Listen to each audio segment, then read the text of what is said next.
பிரபல ரவுடி கருக்கா வினோத் வந்து கடந்த சில ஆண்டுகளுக்கு முன்பாக பெட்ரோல் குண்டு வீசிய சம்பவம் வந்து பெரும் பரபரப்பை ஏற்படுத்தியது.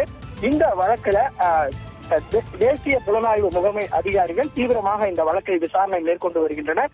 குறிப்பாக இந்த வழக்கு என்ஐஏக்கு மாற்றப்பட்ட பிறகு தொடர்ச்சியாக அந்த இடத்தில் சோதனை மற்றும் இவருக்கு தொடர்புடைய இடங்கள்ல சோதனை மேற்கொண்டு பல்வேறு முக்கிய ஆவணங்களை விசாரணை மேற்கொண்டு வருகின்றனர். குறிப்பாக இந்த வழக்கு தொடர்பான விசாரணையானது பூந்தமல்லியில் இருக்கக்கூடிய என்ஐஏ சிறப்பு நீதிமன்றத்தில் தொடர்ச்சியாக விசாரணையானது நடைபெற்று வருகிறது.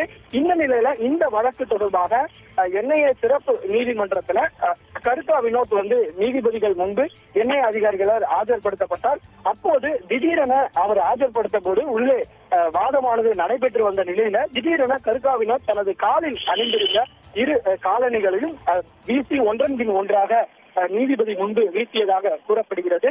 அப்போது ஒன்று மேஜையின் முன்பாகவும் மற்றொன்று செருப்பானது நீதிபதியின் முன்பாகவும் வந்து விழுந்ததால பெரும் பரபரப்பானது அந்த நீதிமன்றத்தில் நிலவியது.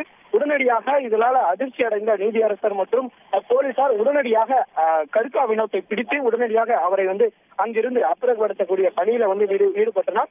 மேலும் தொடர்ச்சியாக தன்னை வெளியே விடும்படி கோஷம் எழுப்பியவாறு கருக்கா வினோத் வந்து அந்த காலணிகளை வீசியதாகவும் கூறப்படுகிறது. இந்த சம்பவமானது பூந்தமல்லி நீதிமன்றத்தில் பெரும் பரபரப்பை ஏற்படுத்தியதாக கூறப்படுகிறது.